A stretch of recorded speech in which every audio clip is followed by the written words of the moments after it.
नमस्ते साथीहरू, आज म तपाईँलाई एउटा बेरोजगारको दिनचर्या कसरी बित्छ र बेरोजगारले दिनभरि के गर्छ भनेर देखाउनेछु।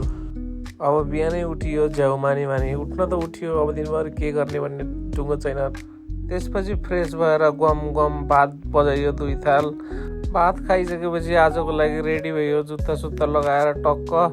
अब मेरो गोगो र स्कुटी निकालेर म चाहिँ लाग्न थालेँ आजको हाम्रो सम्मेलनतर्फ टक्क। अनि म निस्किहालेँ। अनि बाटो मलाई अर्को बेरोजगारलाई उठाउनु थियो, किनकि आज हाम्रो हेड अफिसमा बेरोजगार सङ्घको सम्मेलन थियो। अनि अर्को बेरोजगार पनि आइपुग्यो।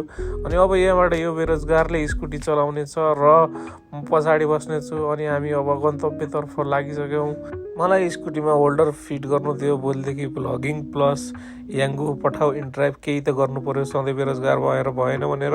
अनि यो दाइले के गर्दै थियो, एकदम टाइम लगाउँदै थियो, तर एट द एन्ड उसले गरेर छोड्यो। त्यसपछि हामी एकैछिनमा हाम्रो हेड अफिस आइपुग्यौँ, बेरोजगार चायवाला। आजको हाम्रो मिटिङ यही थियो।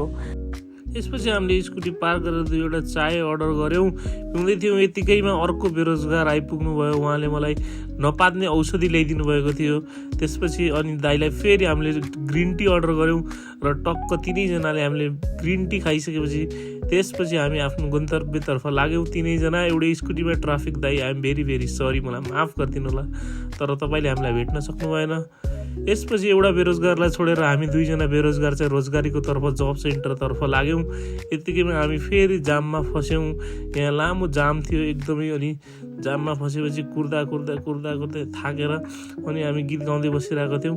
अनि यतिकैमा जाम पनि ठ्याक्क सकियो। त्यसपछि हामी जब सेन्टर आइपुग्यौँ र आज पनि हामीले काम पाएनौँ र हामी बेरोजगार नै रहने भयौँ। र रोजगारीको बारेमा सोच्दै फेरि टेन्सन हुन थाल्यो।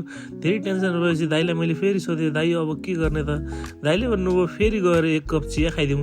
त्यसपछि हामी दारीवालाकोमा गएर फेरि लेमन टी पियौँ। अनि टक्क लेमन टीको चुस्की लगाउँदै अब चाहिँ हामीले घर जाने सोच्यौँ। यतिकैमा पहिला दाइले पुर्याइदिने निदो भएको थियो, तर ब्याट्री नै सकियो।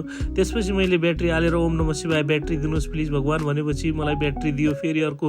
अनि त्यो ब्याट्री मैले स्कुटीमा हालेर हामी गन्तव्यतर्फ लाग्यौँ। र आजको लागि यति नै। र भोलि बाँकी अर्को ब्लग लिएर आउनेछु। त्यतिसम्मलाई दिलमा राख्नुहोला, दिमागमा नराख्नुहोला। Bye tata, see you. र मलाई फलो र सब्सक्राइब गर्नुहोला।